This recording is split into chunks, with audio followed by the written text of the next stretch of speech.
Hello, magandang araw po sa ating lahat mga kababayan. Ang iyong lingkod, Marley PH. Ayan. Kamusta kayo mga kaibigan at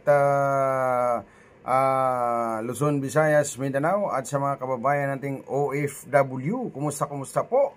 At ating pong i-shout out din po ang ating mga kababayang Team Refly at mga silent viewers. Ayan. So dito ngayon po ating pong matutunghayan ang bagong ratsada ngayon o bagong hinain di umano itong si Antonio Trillanes laban kay BP Sara mga kaimel. Okay?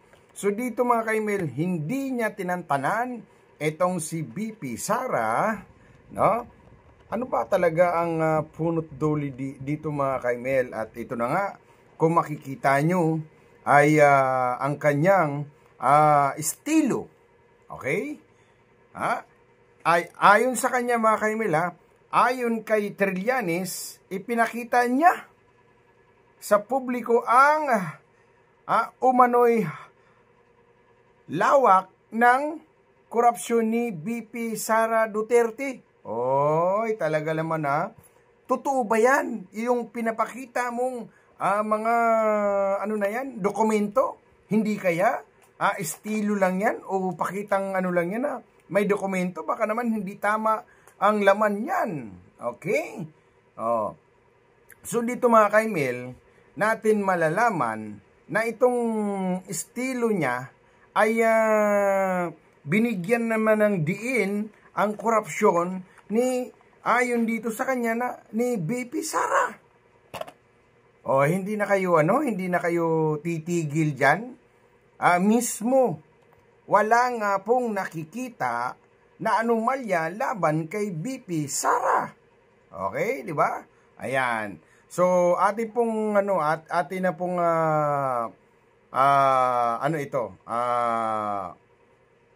atin pong basahin dito ang buong laman nito mga kaimel. Okay? Basahin na po natin dito ang buong laman. Okay? Ito po ang laman. Ayan.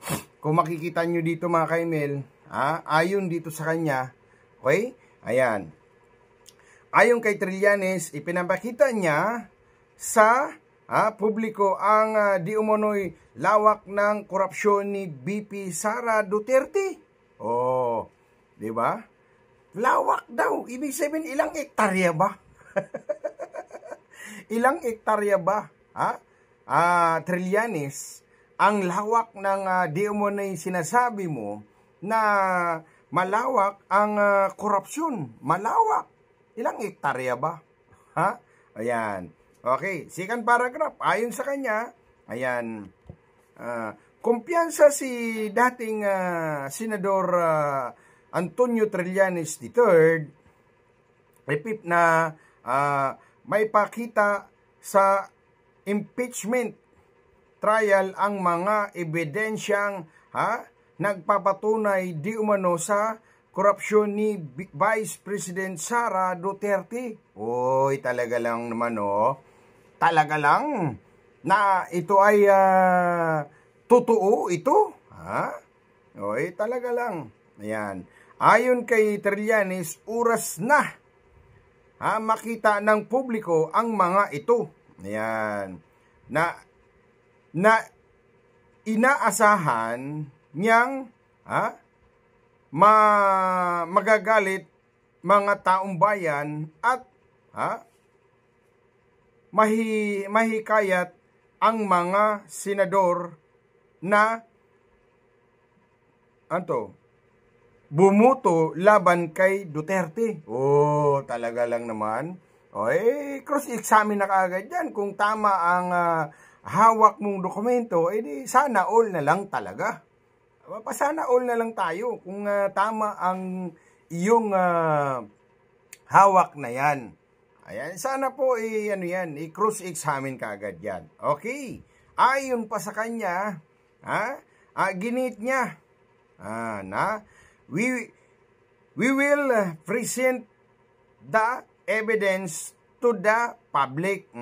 Hopefully, mag-express sila ng outrage enough to convince the senators to convict her. Oh, talagang ganyan talaga ang sistema nyo. Ay di, sige, go ahead. Para makita. Di kung ano, di okay. Kung ano pong kung yan ay kakatigan, bakit hindi naman? Diba? Kung kakatigan yan, di okay. Kung Korte Suprema na ang mismong magano dyan, di okay. Binasura na nga, ang aga-aga mo naman, Trillanes. Mr. Trillanes, ang aga na naman ang pamumukaw mo. Ang aga naman ang pangangatok mo, no? Ng pamumulitika. Bakit? Lalabang ka ba as a Vice President? No? Kasi itong si Risa Ontiveros ay nagsasabi, pag tumakbo ako ng presidente sa 2020, ibubuto nyo ba? Kung ako ang tatanungin nyo, hindi. Wala kang kapasidad. Okay.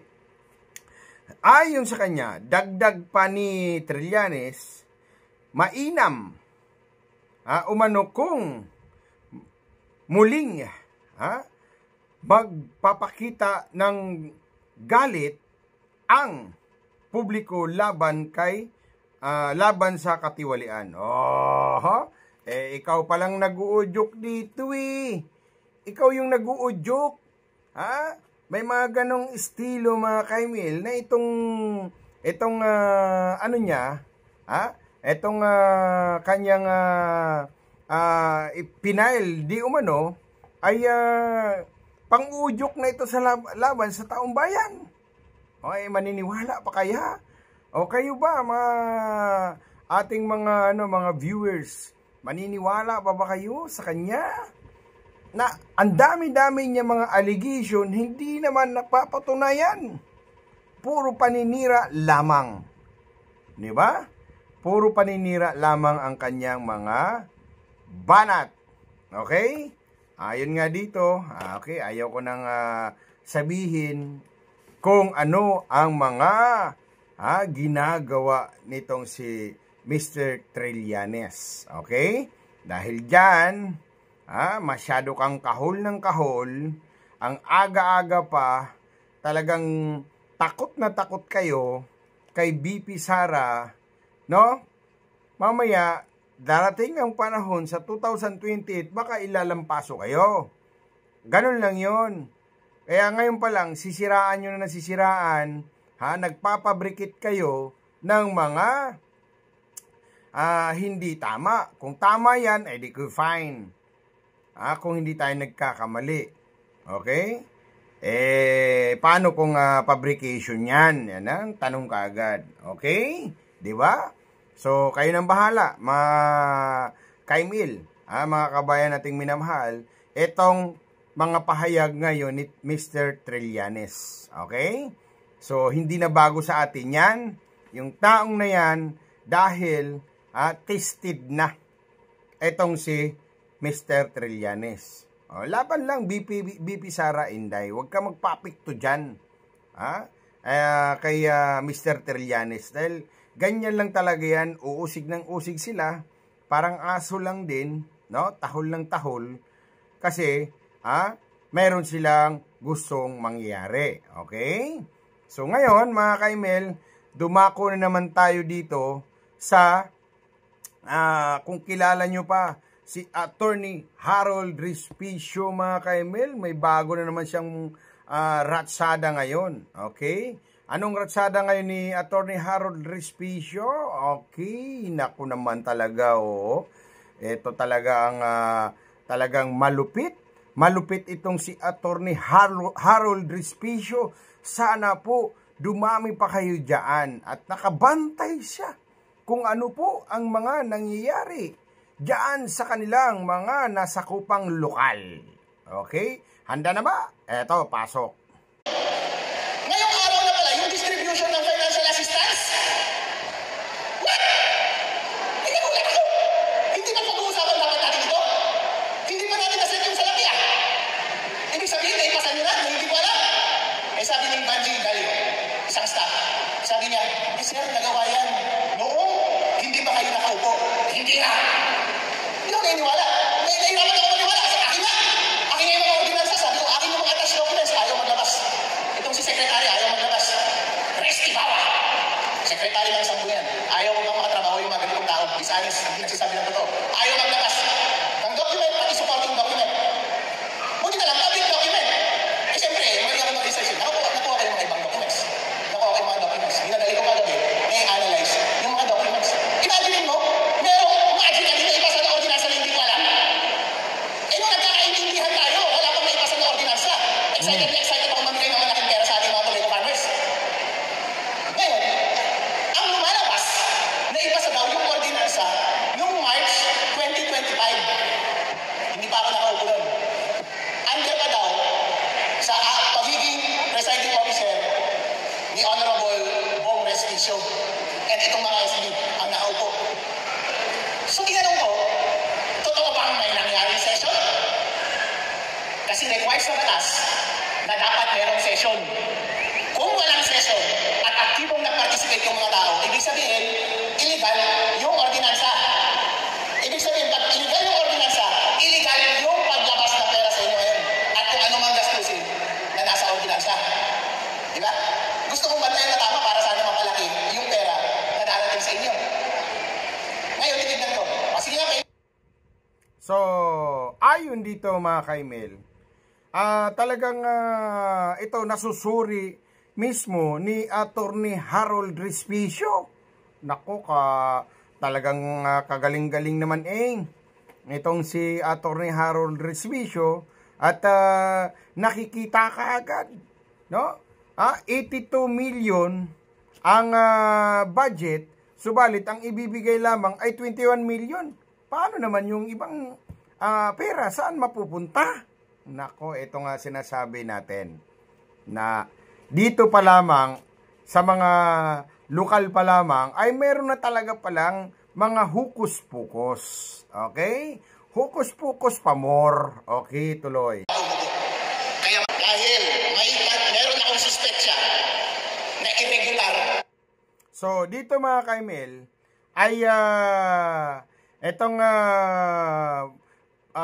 ipinapalabas dito ni Attorney Harold Respicio about ito daw sa di umano ay 82 million, tapos ang ibibigay sa mga taga-Tubico farmers ay ano na lamang, 21 million. Okay? Pakinggan natin yan sinasabi ni Attorney Harold Respicio.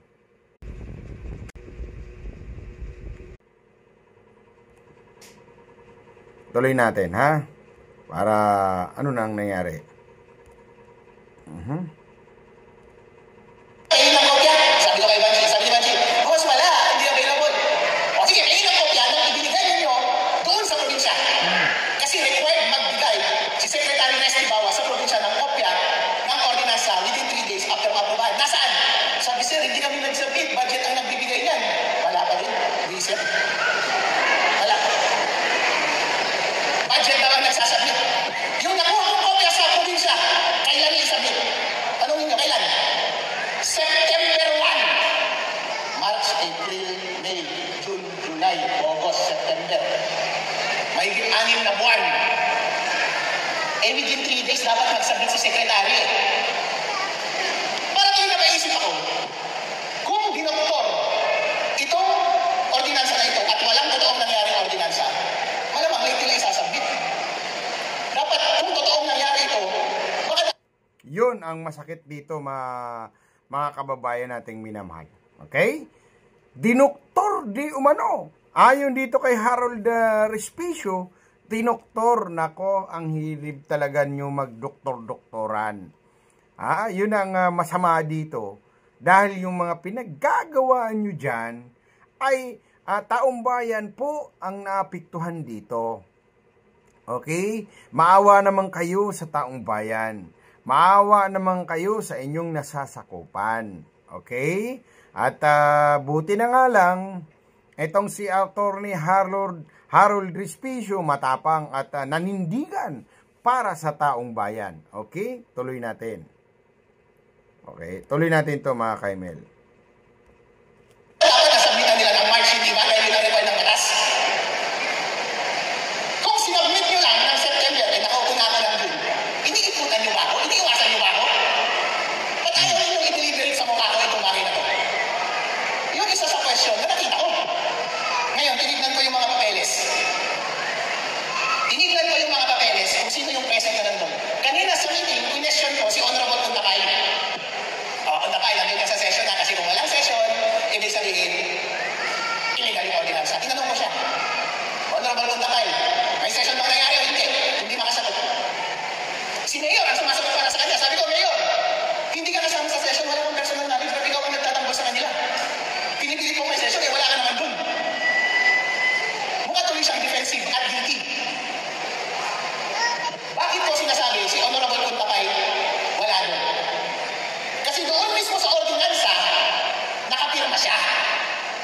no? Dinig natin mga kaimil na dinoktor ang dokumento.